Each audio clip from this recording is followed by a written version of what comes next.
بسم الله الرحمن الرحيم. إن الحمد لله نحمده ونستعينه ونستغفره ونعوذ بالله من شرور أنفسنا ومن سيئات أعمالنا من يهده الله فلا مضل له ومن يضلله فلا هادي له وأشهد أن لا إله إلا الله وحده لا شريك له وأشهد أن محمدا عبده ورسوله اما بعد بسم اللہ الرحمن الرحیم۔ محبت رسول صلی اللہ علیہ وسلم کی فرضیت حدیث شریف کی روشنی میں قرآن کریم میں اللہ تعالیٰ کے ان ارشادات کی طرح خود نبی اکرم صلی اللہ علیہ وسلم نے بھی اپنی محبت کو دوسری تمام محبتوں پر غالب کرنے کا حکم دیا ہے، اور اگر کسی نے ایسا نہ کیا تو اسے صف ایمان ہی سے محروم قرار دیا ہے۔ چنانچہ صحیح بخاری و مسلم، نسائی و ابن ماجہ اور مسند احمد میں حضرت انس رضی اللہ عنہ سے ارشاد نبی صلی اللہ علیہ وسلم مروی ہے، تم میں سے کوئی شخص اس وقت تک مومن نہیں ہو سکتا جب تک کہ وہ اپنے بال بچوں، ماں باپ اور تمام لوگوں سے بڑھ کر مجھ سے محبت نہ کرنے لگے۔ صحیح مسلم کی ایک دوسری روایت میں یہ الفاظ آئے ہیں، کوئی بندہ اس وقت تک مومن نہیں ہو سکتا جب تک کہ میں اسے اس کے اہل و عیال، دولت و مال اور تمام انسانوں سے زیادہ محبوب نہ ہو جاؤ۔ جبکہ صحیح بخاری میں حضرت ابو ہریرہ رضی اللہ عنہ سے مروی حدیث میں ہے کہ نبی صلی اللہ علیہ وسلم نے قسم کھا کر فرمایا، مجھے قسم ہے اس ذات کی جس کے قبضے میں میری جان ہے، تم میں سے کوئی شخص اس وقت تک مومن نہیں ہو سکتا جب تک میں اسے اس کے والدین اور بال بچوں سے بھی زیادہ محبوب نہ ہو جاؤں۔ متاع دنیا، دولت و مال، اہل و عیال اور اقارب کی محبت ہی پر بس نہیں، بلکہ نبی اکرم صلی اللہ علیہ وسلم نے تو تکمیل ایمان کی شرط یہ رکھی ہے کہ آپ صلی اللہ علیہ وسلم مومن کو اس کی اپنی جان سے بھی زیادہ عزیز تر ہو جائے۔ چنانچہ صحیح بخاری میں حضرت عبداللہ بن حشام رضی اللہ عنہ بیان فرماتے ہیں کہ ہم نبی اکرم صلی اللہ علیہ وسلم کی معیت میں تھے، اور آپ صلی اللہ علیہ وسلم نے حضرت عمر فاروق رضی اللہ عنہ کا ہاتھ پکڑا ہوا تھا۔ اسی دوران حضرت عمر رضی اللہ عنہ نے عرض کیا، اے اللہ کے رسول صلی اللہ علیہ وسلم، آپ مجھے ہر چیز سے زیادہ محبوب و عزیز ہے سوائے میری جان کے۔ اس پر نبی کریم صلی اللہ علیہ وسلم نے ارشاد فرمایا، نہیں، ابھی تمہارا ایمان درجہ کامل کو نہیں پہنچا۔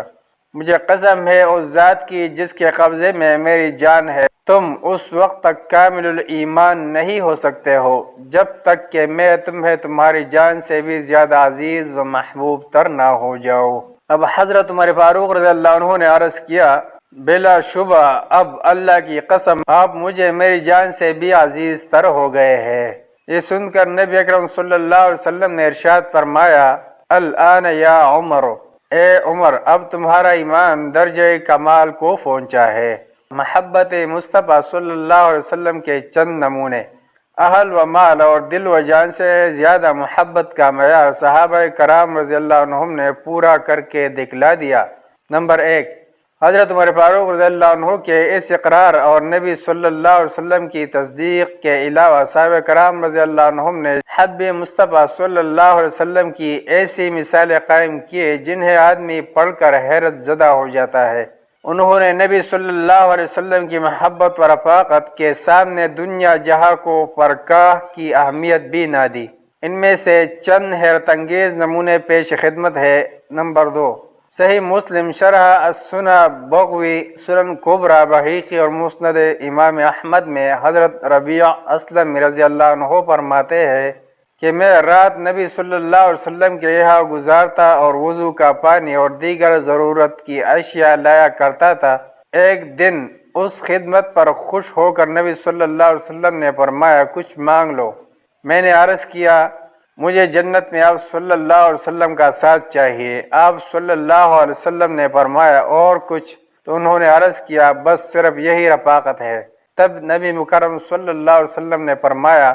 تب پھر بکثرت سجد و نوافل کے ساتھ میری مدد کرو تاکہ تمہارے لیے سفارش کرنے میں مجھے آسانی ہو جائے۔ نمبر 3، صحابہ کرام رضی اللہ عنہم کی نبی اکرم صلی اللہ علیہ وسلم سے محبت کا یہ عالم تھا کہ وہ اپنے جسم کو نبی صلی اللہ علیہ وسلم کے لیے ڈال بنا لیا کرتے اور آپ صلی اللہ علیہ وسلم کے آگے سینہ سفر ہو جاتے تھے۔ چنانچہ صحیح مسلم میں روایت ہے کہ غزوہ احد کے روز اپنی ایک غلطی کی وجہ سے صحابہ کرام رضی اللہ عنہم کو وقتی طور پر شکست کا سامنا کرنا پڑا اور صحابہ کرام رضی اللہ عنہم تتر بتر ہو گئے۔ اس موقع پر معروف تیر اندوز حضرت ابو طلحہ رضی اللہ عنہ نبی صلی اللہ علیہ وسلم کا دفاع کرتے رہے۔ نبی کریم صلی اللہ علیہ وسلم جب اپنا سر اقدس اونچا کر کے مشرکین کی طرف دیکھتے تو ابو طلحہ رضی اللہ عنہ فرماتے، اے اللہ کے رسول صلی اللہ علیہ وسلم، میری ماں باپ آپ صلی اللہ علیہ وسلم پر فدا ہو، آپ اپنا سر اقدس اونچا نہ کریں، کہیں مشرکین میں سے کسی کا تیر آپ کو نہ لگے، میرا سینہ آپ کے سینے کے آگے سپر ہے۔ نمبر 4، امام ابن کثیر رحمہ اللہ نے اپنی تاریخ البدایہ والنہایہ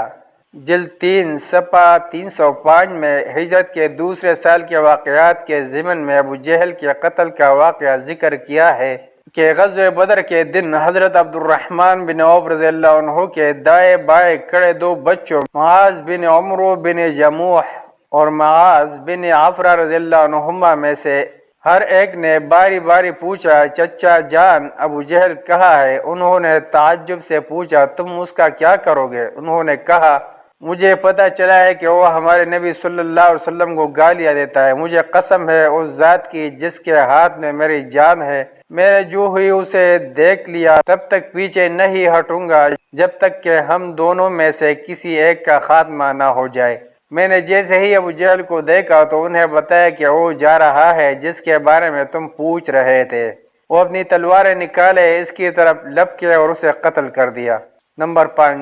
کتب سیرت میں ایسے بکثرت واقعات ملتے ہیں کہ صحابہ کرام رضی اللہ عنہم نے نبی صلی اللہ علیہ وسلم کی خاطر اپنی جانوں تک کی کوئی پرواہ نہ کی، مگر نبی صلی اللہ علیہ وسلم کو کانٹا بھی نہ چبھنے دیا۔ چنانچہ حضرت زید بن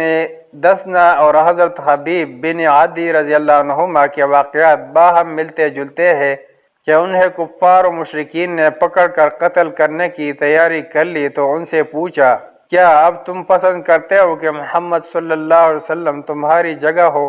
اور ہم ان کی گردن مار دیں اور تم اپنے اہل و عیال میں جا بیٹھو؟ اس پر انہوں نے جواب دیا، اللہ کی قسم میں تو اس بات کو بھی پسند نہیں کرتا کہ حضرت محمد صلی اللہ علیہ وسلم جہاں بھی ہے وہاں آپ صلی اللہ علیہ وسلم کے پاؤں میں کانٹا بھی چبھے اور میں اپنے گھر والوں کے درمیان بیٹھا ہوں۔ یہ بات سن کر ابو سفیان نے کہا تھا، میں نے کسی شخص کو کسی سے اتنی محبت کرتے نہیں دیکھا جتنی محمد صلی اللہ علیہ وسلم کے صحابہ ساتھی ان سے کرتے ہیں، اور پھر ان لوگوں نے انہیں شہید کر دیا۔ صحابہ کرام رضی اللہ عنہم کے جذبات کی عکاسی اس شعر میں ہے، یہ سب کچھ ہے گوارا پر یہ دیکھا جا نہیں سکتا، نبی کے پائے اقدس میں فقط کانٹا ہی چبھ جائے۔ نمبر 6، نبی صلی اللہ علیہ وسلم سے صحابہ کرام رضی اللہ عنہم کی محبت کا یہ عالم تھا کہ نبی صلی اللہ علیہ وسلم نے ایک دن ممبر پر رونق افروز ہو کر فرمایا، اللہ تعالیٰ نے اپنے ایک بندے کو یہ اختیار دے دیا ہے کہ وہ چاہے تو اس دنیا کی رونقیں لے لے یا پھر جو کچھ اس اللہ تعالیٰ کے پاس آخرت میں ہے اسے حاصل کر لے۔ تو اس بندے نے وہ رضائے الہی و جنت پسند کر لیا ہے جو اس کے پاس ہے۔ نبی اکرم صلی اللہ علیہ وسلم کی یہ بات سن کر حضرت ابوبکر صدیق رضی اللہ عنہم بے اختیار رونے لگے اور زبان سے یہ کلمات نکل گئے، آپ پر ہمارے ماں باپ فدا ہو۔ راوی حدیث حضرت ابو سعید خدری رضی اللہ عنہ فرماتے ہیں، میں نے کہا کہ دیکھو یہ بوڑھا بلا وجہ رو رہا ہے، حالانکہ ان کا رونا بلا وجہ نہیں تھا، وہ بندہ خود نبی صلی اللہ علیہ وسلم تھے اور آپ صلی اللہ علیہ وسلم نے دنیا کی بجائے آخرت کو اختیار کر لیا تھا، جس کا معنی یہ ہے کہ آپ صلی اللہ علیہ وسلم ہم سے جلد بچڑنے والے ہیں، اور ساتھ ہی حضرت صدیق رضی اللہ عنہ کے بارے میں یہ گواہی دے دی، حضرت ابوبکر رضی اللہ عنہ ہم میں سے سب سے زیادہ علم والے تھے۔